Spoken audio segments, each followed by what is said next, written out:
Sir చెప్పండి sir please.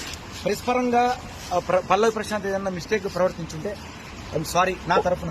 ఎందుకంటే అతనికి ఏం తెలియదండి. అతను మట్టి బిడ్డ పోరాటం చేసి గెలిచి అలా తెలంగాణ రాష్ట్రంలో ఒక రైతు బిడ్డ ఇంత సాధించి ఆ లోపల ఆట ఆడేటప్పుడు నాకు తెలుసు ఎన్నో దెబ్బలు తాగించుకుని ఇక్కడ దెబ్బ తాకితే ఎదురు రూమ్ మీద అన్న ఇక్కడంతా నొక్కుతుంది నాకు ఏమన్నా అయిద్దా అన్న అనేదాన్ని. అంటే లేదు తమ్ముడు నువ్వు జనం కోసం ఆడాలి, నీకోసం ఎదురు చూస్తాను జనం. నేను వైల్డ్ కార్డ్ మీద వెళ్ళాను. తమ్ముడు నీకు మంచి పేరుంది, నువ్వు ఆడాలి, నువ్వు గెలవాలి, నేను నీకోసం పాట పాడడానికి వచ్చినా చెప్పినా. నేను లేకున్నా పర్వాలేదు తమ్ముడు, నేను పాటతో బతుకుతా బయట, కానీ నువ్వు ఆటతోనే బతకాలి బయటకు వచ్చి అని నేను అన్నా. సో ఇలా ఆట, ఆ పాట, నా పాట, ఆయన ఆట, ఆ టైటిల్ అదంతా కూడా ఇలా జైలు పాలైంది. చాలా బాధ అవుతుంది. సో జనం స్పందించి ఇప్పటికైనా సీఎం గారు ఈ విషయం తెలియజేయండి. అంటే అతను నాలెడ్జ్ ఈ విషయంలో లేదండి. ల్యాండ్ అండ్ ఆర్డర్ అని కూడా తెలియదు అతనికి. ల్యాండ్ అండ్ ఆర్డర్ ఇస్తే జనం కోకలుగా వచ్చి అభిమానులు వచ్చారనుకుంటాను. ఇంతమంది ఓటేస్తే గెలిచిన అనే ఆనందంలో ఆయన ఏం చేస్తున్నాడో ఆయనకే తెలియదు తప్ప ఆయన ఏమైనా నేరం చేయలేదు, ఇది చేయలేదు. ఒకవేళ పోలీసు ఆ ల్యాండ్ అండ్ ఆర్డర్ని ఇబ్బంది పెడితే అది వాళ్ళని నేను గౌరవిస్తున్నా. వ్యవస్థను నేను చాలా గౌరవిస్తా. ఎందుకంటే వ్యవస్థ ఉండాలి. పోలీస్ వ్యవస్థ లేకపోతే ఇవాళ మనం లేము. వాళ్ళు చాలా గొప్పోళ్ళు, నేను వాళ్ళని గౌరవిస్తా. కాకపోతే మనం ఇంత మంచి టైటిల్ తీసుకుపోయి జైల్లో పెట్టడం అనేది కొంచెం బాధాకరం. జైలు పాలవడం కొంచెం బాధపడుతున్నా.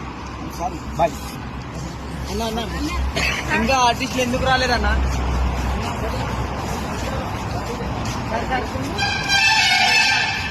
ఇంకా ఆర్టిస్టులు రాలేదు.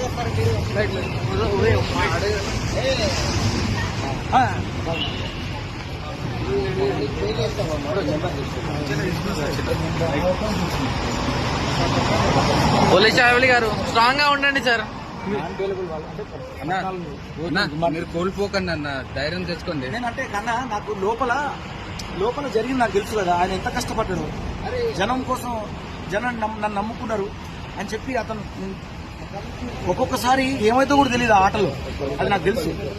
నేను జస్ట్ పాట పాడినా నాది, బట్ ఆయన ఆట ఆడింది. అట్లాంటి ఆటను నమ్ముకుని వచ్చిన వ్యక్తికి జైలు పాలు అవుతే ఆ వ్యక్తి ఎంత మానసిక క్షోభ పడతాడు. అదే నా బాధ. వచ్చిన హ్యాపీనెస్ కూడా లేకుండా కొంచెం కూడా. నేను బిగ్ బాస్ లో ఎప్పుడైనా కన్నీళ్ళు కార్చడం చూసిన అర్థం చేసుకోండి. ఒక టైటిల్ గెలుచుకున్న వ్యక్తి జైలు పాలైతే అసలు అతనికి పిచ్చిలేస్తుంది. నేను చేసిన నేరం ఏంది? నేను ఏదైనా బస్తద్దాలు బలగొట్టినా, లేకపోతే కారతాలు బలగొట్టినా, అది ఎప్పుడో చేసిండు. అది వాడిని అరెస్ట్ చేయాలి.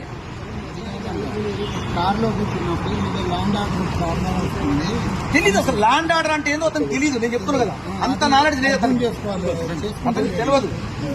అతను దున్నుతాడు, నారేస్తాడు, ఏదైనా చేస్తాడు, ట్రాక్టర్ దున్నుతాడు, ఆట ఆడంటే ఆట ఆడతాడు, పోరాటం చేస్తాడు, కింద పడతాడు, దెబ్బలు తాకించుకుంటాడు. నాకు తెలుసు కదా, నేను అతనితో ప్రయాణం చేసిన, నాకు తెలుసు బిగ్ బాస్ అవుతుంది.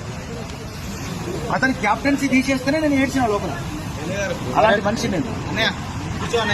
అతనికి అంటే అంత నాలెడ్జ్ చేస్తే అతను లేదు. నేను చెప్తున్నా కదా, ఒకవేళ ప్రెస్ వాళ్ళు ఏమన్నా అతని వల్ల ఇబ్బంది పడతామంటే నేను క్షమాపణ కోరుకుంటాను. ఎస్, ఇది నిజం.